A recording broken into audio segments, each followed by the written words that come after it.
Bonjour à tous et à toutes pour ce jeudi 22 septembre et je me réjouis d'être avec vous pour continuer ce cours sur la foi. Alors, c'est la foi reliée à la gloire, hein, on est bien d'accord avec ça. Et j'aimerais reprendre sur ce passage important qui se situe dans le contexte de Hébreux 11. On a vu la fois dernière ce passage extrêmement important et j'aimerais juste relire le verset 1 à 12, mais je vais lire le début. Or, la foi est une ferme assurance des choses qu'on espère, une démonstration de celles qu'on ne voit pas. Au verset 2 de chapitre 11 de Hébreux, pour l'avoir possédé, les anciens ont obtenu un témoignage favorable. C'est par la foi que nous reconnaissons ou que nous comprenons que le monde a été formé par la parole de Dieu, en sorte que ce qu'on voit n'a pas été fait de choses visibles. Et je vais m'arrêter sur « c'est par la foi que nous comprenons ». C'est par la foi que nous reconnaissons.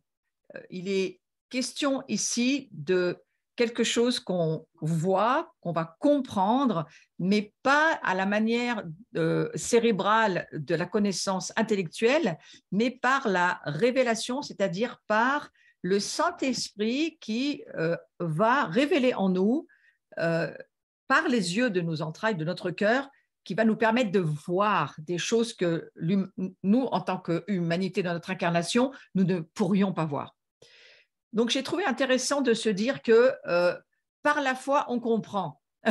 On comprend des choses invisibles, des choses que nous ne pouvons pas voir, des choses que nous ne pouvons pas concevoir, peut-être parfois même pas imaginer, mais la foi, c'est un organe qui nous permet de comprendre. Alors, la foi, c'est quoi? C'est la question qu'on se pose. Et sur ce visuel, vous allez pouvoir lire ce que je vous dis. En fait, ce passage nous dit que quelque chose de la foi, à savoir que la foi, notre foi, eh bien, elle est au service d'une compréhension, d'une intelligence, et elle doit aussi aller au-delà de cette émotion première pour devenir intelligence du monde, de la vie et des réalités qui nous entourent. Donc, elle doit servir cette foi à comprendre notre existence, notre quotidien, les choses de l'ordinaire, comme porteuse d'une signification plus grande, plus forte. Elle nous invite aussi, la foi, à déceler l'être derrière les apparences, derrière la vérité, derrière les paraîtres de toutes sortes. Et elle est, au sens strict du terme, relecture du visible, réinterprétation de la réalité. C'est vrai que par la foi, eh bien, il y a une réinterprétation des choses. Le visible, le réel, le concret n'est pas la réalité ultime. J'en suis sur le visuel 23. Voilà, on va relire sur ce visuel tout ce que je viens de vous dire parce que c'est, on va dire, c'est important de le repasser dans notre esprit. La foi est au service de la vie et des réalités qui nous entourent. Parce que parfois, on peut penser que la foi, c'est, bon, voilà, c'est croire Dieu, mais comme croire Dieu, c'est pas simple de croire Dieu, hein, parce qu'il faut se repentir pour croire Dieu. Repentez-vous et croyez à la bonne nouvelle du royaume. Ça veut dire à la bonne nouvelle de l'évangile du royaume, ça veut dire que pour pouvoir comprendre qu'il y a un autre royaume invisible, bien plus réel, complètement réel et éternel, contrairement à ce monde qui ne l'est pas, eh bien, il nous faut la foi. Donc la foi, elle est au service des réalités invisibles qui nous entourent et qui sont des réalités éternelles. Elle doit servir à comprendre notre existence. Bien évidemment, jusqu'à ce que nous ayons la foi et jusqu'à ce que nous naissions par la nouvelle naissance, nous entrions dans le royaume de Dieu, dans notre nouvelle identité, dans notre, je dirais, identité éternelle, jusqu'à ce que cette foi-là, elle nous permette de le voir, de le comprendre. On est perdu. Vous voyez bien que les gens autour de nous cherchent d'où ils viennent, où ils vont, pourquoi ils sont là, à quoi sert leur existence, tout simplement. Ce sont des grandes questions existentielles parce que sans la foi, il n'y a pas de compréhension, on va dire, de ces réalités invisibles, mais qui sont réels éternellement dans les cieux avec Dieu. C'est là où Dieu habite. Donc la foi, elle nous invite à déceler la vérité derrière toutes les apparences de toutes sortes. Elle nous invite à déceler l'être. Qui sommes-nous? C'est que par la foi que nous pouvons comprendre que le monde a été formé par la parole de Dieu. C'est quelque chose qui semble tellement parfois insaisissable. Hein, pour quelqu'un qui n'a pas la foi, c'est très compliqué. Par contre, on peut avoir la foi dans un tas de choses. La foi dans le fait que je vais m'asseoir sur cette chaise et cette chaise, elle ne va pas tomber parce que je sais, j'ai la foi, la chaise ne va pas tomber. Ça, c'est une sorte de foi. Mais la foi dont il est question ici, c'est la foi formée, la foi qui permet de comprendre que le monde a été formé par la parole de Dieu, en sorte que ce qu'on voit n'a pas été fait de choses visibles. On entre dans cette saison où on comprend aussi par la foi que Dieu veut révéler les mystères cachés en Christ. On est dans cette saison de gloire où la gloire va de plus en plus dans la gloire de Dieu. Nous allons de gloire en gloire. Donc, il y a une progression, il y a quelque chose qui s'intensifie, qui prend de la substance. La gloire de Dieu va être de plus en plus épaisse, de plus en plus lourde. Et même si le monde s'obscurcit, nous allons de gloire en gloire, nous marchons de progrès en progrès, nous croissons de plus en plus dans notre vie si nous cherchons, bien sûr, à nourrir notre foi par la parole de Dieu, parce que la foi, elle vient de la parole de Dieu. Et alors que nous entendons la parole de Dieu, la foi, elle se bâtit, elle se construit, et la foi demande d'être mise en pratique pour qu'on puisse voir la manifestation de ce dans quoi on croit. Cette semaine, j'ai eu l'occasion de prier pour mon coach, c'est-à-dire la personne avec qui je fais du sport, et j'ai été très interpellée par, on va dire, cette parole qui a été libérée par un serviteur de Dieu. Je ne vais pas dire son nom, ça n'a pas d'importance ce sujet-là, mais le fait que le Seigneur était en train de dire, c'est l'incrédulité qui fait que vous ne manifestez pas ni mon royaume ni ma gloire. Et cette parole, elle m'a quand même beaucoup interpellée.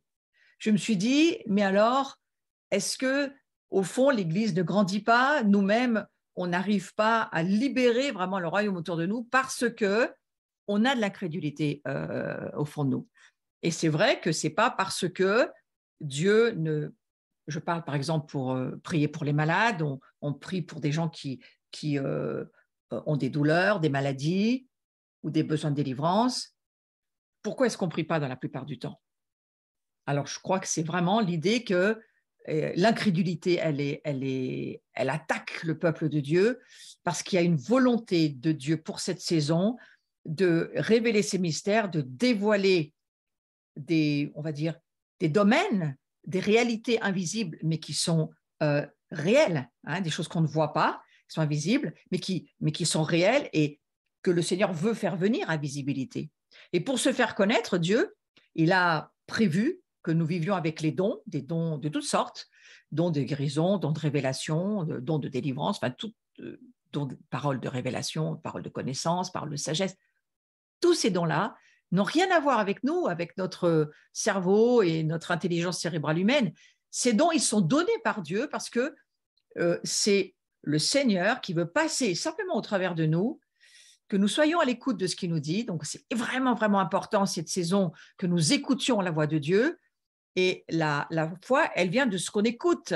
Donc, la foi, elle est directement reliée aux voix qu'on écoute. Quelle voix est-ce qu'on écoute? Est-ce qu'on écoute la voix de Dieu ou la voix de l'ennemi?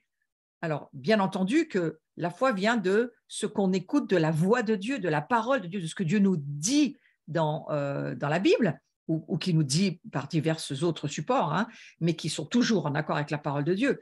Et on sait que Dieu veut guérir. Donc moi, je me retrouve avec mon coach avec lequel je fais de l'entraînement sportif, et c'est un homme qui est très ouvert à discuter. Lui, il voudrait comprendre d'où il vient, où il va, toutes ces choses qui nous entourent. Donc, il est en recherche et on est en discussion, en conversation depuis plusieurs mois maintenant. Et ce que je trouve très intéressant, c'est qu'au fur et à mesure de notre relation qui se bâtit dans l'amitié, mais aussi dans le travail, hein, parce que la salle de sport, c'est pas qu'un endroit où on discute, on travaille aussi, on fait du sport, mais les deux sont compatibles. Donc, on fait les deux. Et finalement, en général, c'est toujours lui qui nous demande comment on va, parce que lui, il a l'air d'aller toujours quand même assez bien. Et puis là, non, cette semaine, il allait mal. Et il s'est trouvé qu'il avait mal partout, qu'il avait mal au genou, qu'il avait mal au dos. Et c'est vrai que pour un coach, ce n'est pas toujours évident. En général, nous, qu'est-ce qu'on essaye de faire dans ces cas-là? Quand je me mettais à sa place, je me dis, il n'était pas obligé de me dire ça. Il aurait pu faire semblant que tout allait bien, hein. Mais en fait, non, il avait envie d'être lui-même. Et comme on est en conversation depuis oui, plusieurs mois sur les domaines de Dieu, notre existence, pourquoi on est là, qu'est-ce qui se passe, qu'est-ce qui se passe de l'autre côté du visible. Est-ce que ce qui se passe de l'autre côté du visible, c'est une réalité parce que lui, il a touché on va dire, au monde qui n'est pas toujours le monde de Dieu, qui est le monde aussi, l'autre monde, le monde où, on va dire, l'ennemi fait ses affaires, mais parfois, c'est pas aussi noir que ça, donc c'est pas toujours facile de discerner que c'est pas Dieu qui est derrière certaines choses. Alors, on discute de choses et d'autres, et puis finalement, il me dit, mais là, vraiment, j'ai mal au genou, là. Et moi, à l'intérieur de moi, je me dis, rien, je me dis: «Bah, tu mal au genou, OK, mais moi, je suis là pour faire mon sport et puis à la limite, voilà, j'attends rien, quoi». Je me dis: «Ben, je le plains, voilà, je le plains finalement, c'est ça, je le plains, tu mal au genou, je te plains parce que c'est pas marrant d'avoir mal au dos, mal au genou». Puis de conversation en conversation, il me raconte aussi ce qui se passe avec sa fille et je me dis: «Mais tiens, toutes ces douleurs, en fait, elles viennent de ces complications avec sa fille». On parle du psychosomatique, on parle du fait que quand on a mal dans les émotions, parfois ça provoque aussi des douleurs psychosomatiques, bien sûr. De l'âme, ça va sur le corps. Donc, on aborde toutes ces choses par interruption, bien sûr, parce que je suis toujours quand même en train de m'entraîner dans la salle de sport sous sa direction. Et à la fin du cours, dans mes dernières séries, j'entends le Seigneur me dire, tu vas prier pour son genou. Et j'ai eu aucun souci. Je me suis dit: «Oui, oui, bah, je suis assez d'accord que je peux le faire, mais là, il va falloir que je vois comment le faire» parce que dans une salle de sport, c'est pas simple, hein. Et puis finalement, ça s'est trouvé tout bêtement que, je me suis mis dans un coin, je me suis tournée vers le mur où personne n'était, face à face et je l'ai pris par les épaules et je lui ai dit: «Si tu veux, je peux prier pour ton genou. Est-ce que tu veux que je prie pour ton genou?» Il me dit: «Oui, oui, oui, ça ne me dérange pas. Oui, oui, oui, oui». Et moi, ça a duré 3 secondes, hein. Voilà, voilà, Jésus te guérit, c'est maintenant, il est là, c'est pas moi qui fais ça, mais Jésus te guérit parce qu'il veut manifester le fait qu'il est vraiment vivant, même si tu le vois pas. Et j'ai laissé comme ça et puis j'ai retourné le soir parce que j'avais autre chose à faire sur le soir et j'étais pas du tout, dans son environnement, j'étais dans un autre coin de cet endroit où on fait du sport et j'étais avec un de mes amis, d'ailleurs qui est branché, et qui était avec moi, qui attendait à une porte. Et je le vois, mon coach, arriver, venir vers nous. Alors je me dis, tiens, il va nous dire rebonjour. Il me dit, non, non, pas du tout, il faut que je te dise, hein, je n'ai plus de douleur à mon genou, mais plus du tout. Et donc, lui, il comprend que, parce qu'il n'avait pas dormi toute la nuit, c'était compliqué pour lui, il avait vraiment très, très mal le matin. Et moi, dans ma prière, c'était, voilà, tu n'as plus mal au genou et d'ici demain, ça sera terminé. Il m'a dit, mais c'est pas, même pas demain, c'est maintenant, j'ai plus rien. Et ça m'a fait beaucoup réfléchir à ce cours sur la foi. La foi face à l'incrédulité, mais la foi surtout, la foi. C'est simplement, je crois qu'on entre dans un moment, il faut vraiment se le dire de plus en plus, et chacun s'exercer avec son niveau de foi, hein, évidemment, puis avec ce que Dieu nous demande, parce que c'est pas moi qui ai choisi de prier pour lui. J'ai vraiment entendu le Seigneur me dire, prie pour son genou. Est-ce que je l'aurais fait si j'avais pas entendu le Seigneur? Je ne suis pas sûre. Mais je crois que la foi, elle vient de ce qu'on entend. Et comme j'ai entendu, pas seulement que Dieu veut guérir, mais j'ai entendu vraiment dans mon esprit, à ce moment-là, c'est maintenant, prie pour son genou. Et c'est important, j'aimerais appuyer là-dessus aujourd'hui parce que j'aimerais bien vous inviter à faire la même chose autour de vous, avec les gens avec lesquels vous êtes.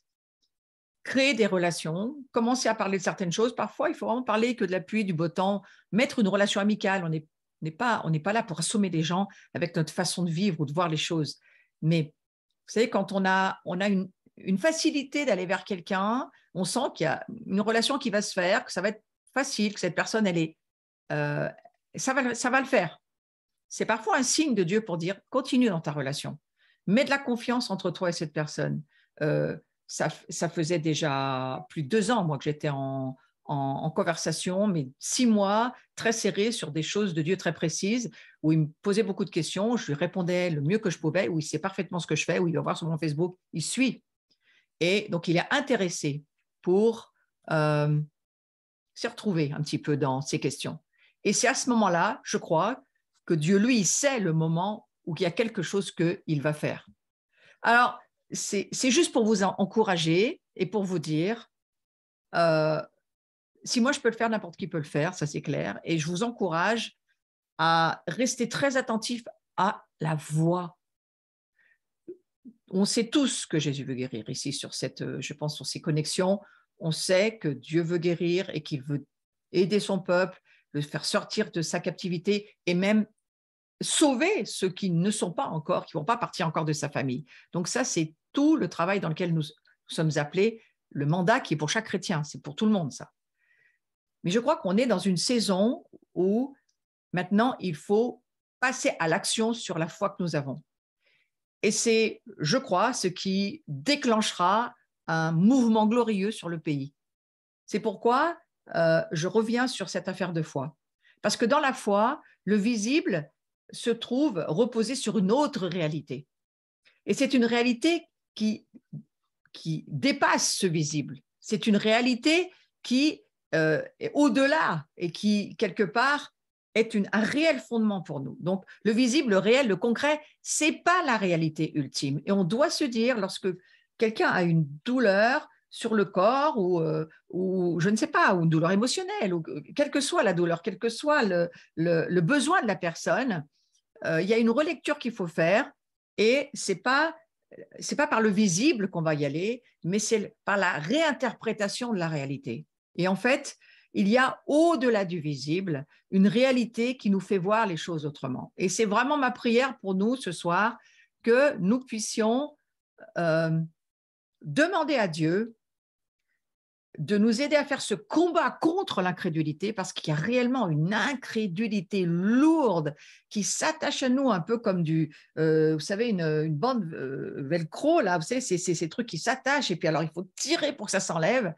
Et Satan, lui, au travers de nos yeux visibles, de ce qu'on entend, de ce que les gens nous disent, des voix qu'on écoute, et forcément, c'est normal, il faut bien écouter les voix qui sont autour de nous. Hein, j'ai mal, c'est compliqué, j'ai telle blessure, j'ai telle douleur, mais j'ai telle maladie, mais si tu savais ma maladie, mais comme elle est compliquée, des fois rien que d'écouter le nom, on a perdu la foi. Donc, attention, il faut vraiment prier Dieu cette saison, que nous comprenions que les réalités sont dans l'invisible et que la foi, elle va nous permettre de voir une autre réalité qui n'est pas celle du visible, ni pas celle qu'on entend, qui n'est pas celle qui vient nous s'accrocher à nous par les sens, parce qu'on ressent, ou parce qu'on voit, ou parce qu'on entend, ou parce qu'on pourrait penser nous, mais il y a une autre réalité. Et c'est pourquoi j'aime tellement ce verset, c'est par la foi que nous comprenons. En termes de nous recevons la révélation, exactement comme Pierre. Je trouve ça très intéressant. J'en parlais cette semaine avec un ami. Je me disais, mais regarde, c'est Pierre qui a reçu la révélation sur la question de Jésus. Pierre, qui dis-tu que je suis? Pierre, il connaissait Jésus dans sa chair, voilà, il sentait bien qu'il y avait quelque chose sur Jésus qui n'était pas comme les autres. Mais Pierre, l'apôtre Pierre, il a été invité par son frère d'ailleurs au tout début, et il voulait aller voir si ce que son frère André lui disait c'était vrai. En fait, il est allé voir ce qui se passait. Et il a été touché, Pierre, touché, mais c'était bien au-delà de ce qu'il voyait. Et c'est à lui que Jésus va demander, qui dis-tu que je suis? Et quand il va lui dire, tu es le Messie, le Fils de Dieu, là, il y a la foi qui s'est mise en action, il a entendu la voix du Saint-Esprit et il a répété en fait ce qui était dans son cœur, pas dans son cerveau, mais dans son cœur.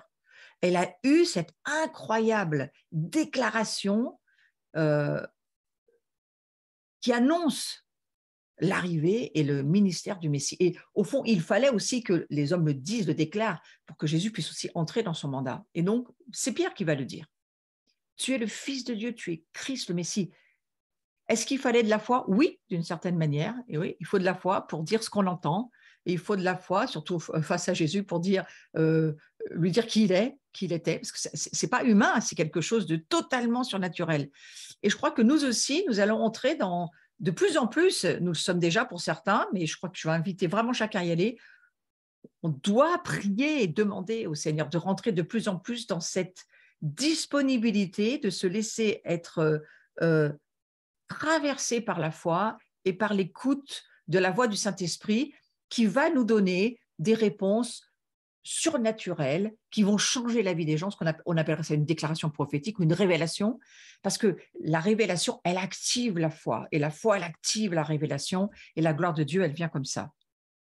Donc, c'est une réalité qui nous fait voir les choses autrement.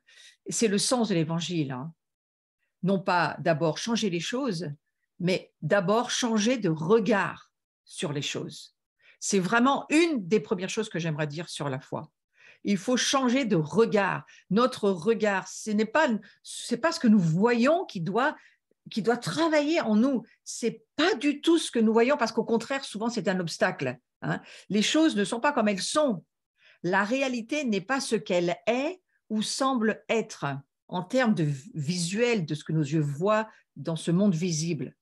Le réel porte en lui une valeur qui le dépasse et qui lui vient d'ailleurs. J'aimerais vous le redire, c'est très important d'écouter ce que je suis en train de vous dire de façon à ce que votre foi puisse grandir ce soir. Le réel porte en lui une valeur qui lui vient d'ailleurs, d'une parole qui peut le transfigurer et que nous sommes appelés à entendre à notre tour dans la foi au cœur de notre vie. Nous sommes appelés à entendre la voix de Dieu, et alors que nous la redéclarons, la puissance de Dieu, elle vient sur ce que nous faisons dans l'obéissance de ce que Dieu nous demande. Moi, je me suis rendu compte que j'ai juste mis ma main exactement 5 secondes sur son genou. Je dis, maintenant, ton genou, il est guéri. Ce n'est pas moi qui guéris, c'est Jésus qui guérit. Et ça, c'est terminé. Mais est-ce que j'ai senti mes cheveux se dresser ou quelque chose au fond? Rien du tout. C'était calme, c'était tranquille. Il y avait la musique dans les salles de sport, ça hurle. Donc, c'est très bien parce que comme ça, c'était assez dans l'intimité de la conversation quand même. Et quelque chose s'est passé. Pourquoi?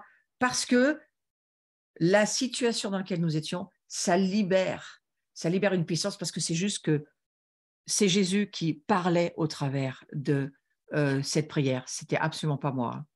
Donc, le visible, les réalités que nous percevons par le simple regard que nous posons sur elles au quotidien ne sont pas disqualifiées pour autant. Attention, bien sûr que non.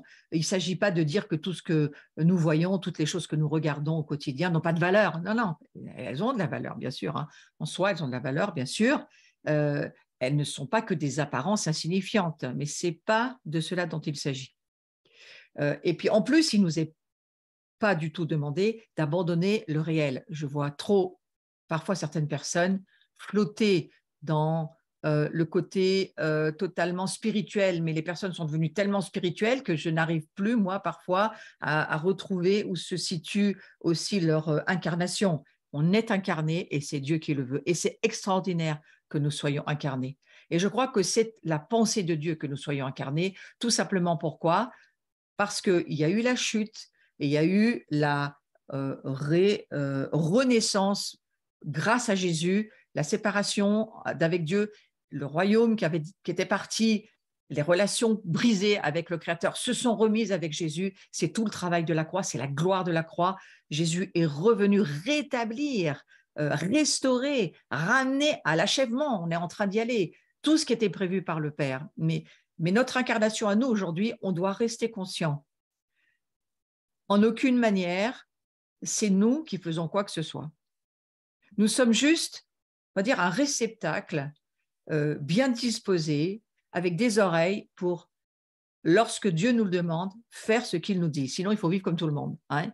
Mais lorsque Dieu, on est attentif à la parole prophétique, on est attentif à la présence de Dieu, on est attentif dans notre quotidien de tous les jours à dire, Seigneur, c'est quand tu veux et s'il y a quelque chose que tu veux me dire, je veux vraiment pas passer à côté.